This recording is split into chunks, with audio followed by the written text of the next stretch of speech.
Record যেন তার সামনে কাঁচের দেয়াল, যখন তখন এসে ভেঙে চুরমার করে দিয়ে যান। তিনি যখন মাঠে ছুটেন মনে হয় কোনো ফুটবলার নন, যেন এক জীবন্ত টর্নেডো। হ্যাঁ, কথা বলছি ফ্রান্সের 10 নম্বর জার্সিধারী কিলিয়ান এমবাপ্পের। ফিফা বিশ্বকাপ 2026-এর বিশ্বমঞ্চে এবার এমন এক মহাপ্রলয় ঘটালেন এই ফরাসি ফরওয়ার্ড, যা ফুটবল ইতিহাসের সমস্ত হিসাব নিকাশ উলটপালট করে দিয়েছে। মেসি, রোনালদো তো দূর, পেলে, রোনালদো, নাজারিওর মতো কিংবদন্তিরাও আজ এমবাপ্পের রেকর্ডের নিচে চাপা পড়ে গেলেন।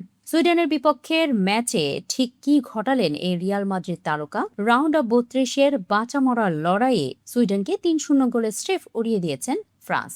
ম্যাচের শুরু থেকেই ফরাসিদের আক্রমণ ছিল দেখার মতো, যদিও 20 মিনিটে এমবাপ্পের একটি গোল অফসাইডের কারণে বাতিল হয়, কিন্তু এই দানবকে কি আর আটকে রাখা যায়? 45 মিনিটে ওসমান দেমবেলের পাশ থেকে বুলেট গতির শটে সুইডেনের জাল কাঁপান এমবাপ্পে। এরপর দ্বিতীয়ার্ধে তরুণ তুর্কি ব্র্যাডলি বারকোলা ব্যবধান দ্বিগুণ করার পর 63 মিনিটে আসে সেই মহেন্দ্রক্ষণ।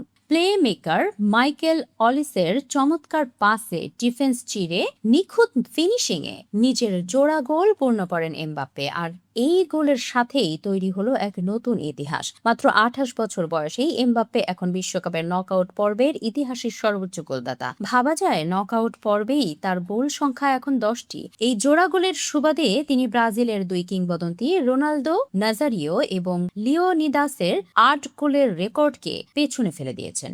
ভেঙে দিয়েছেন পেলে আর জুস্তো ফন্তেইনের 7 গোলের রেকর্ডও। এখানেই শেষ নয়, জার্মানির গ্রেট মিরোস্লাভ ক্লোজেকে ছাড়িয়ে বিশ্বকাপে নিজের মোট গোল সংখ্যাকে এমবাপ্পে নিয়ে গেছেন অবিশ্বাস্য 18-তে। ম্যাচের পর ফরাসি কোচ দিদিয়ের দেশম মুগ্ধ হয়ে বলতে বাধ্য হয়েছেন, আমরা চোখের সামনে জ্যান্ত ফুটবল ইতিহাস তৈরি হতে দেখছি।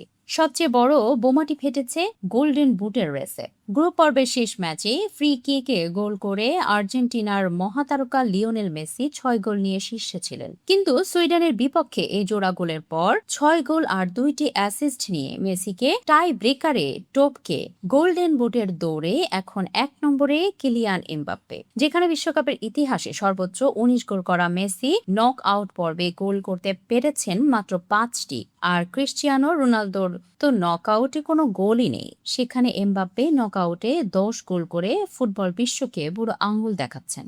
আগামী 4 জুলাই কোয়ার্টার ফাইনালে ওঠার লড়াইয়ে প্যারাগুয়ের মুখোমুখি হবে বর্তমান রানার্স আপ ফ্রান্স। আর অন্যদিকে মেসি সুযোগ পাবেন কেপ ভার্দের বিপক্ষে নিজের গোল সংখ্যা বাড়িয়ে নেওয়ার। এমবাপ্পের এই দানবীয় ফর্মের পর আপনার কি মনে হয় 2026 বিশ্বকাপের গোল্ডেন বুট শেষ পর্যন্ত কার হাতে উঠবে, এমবাপ্পে নাকি লিওনেল মেসি?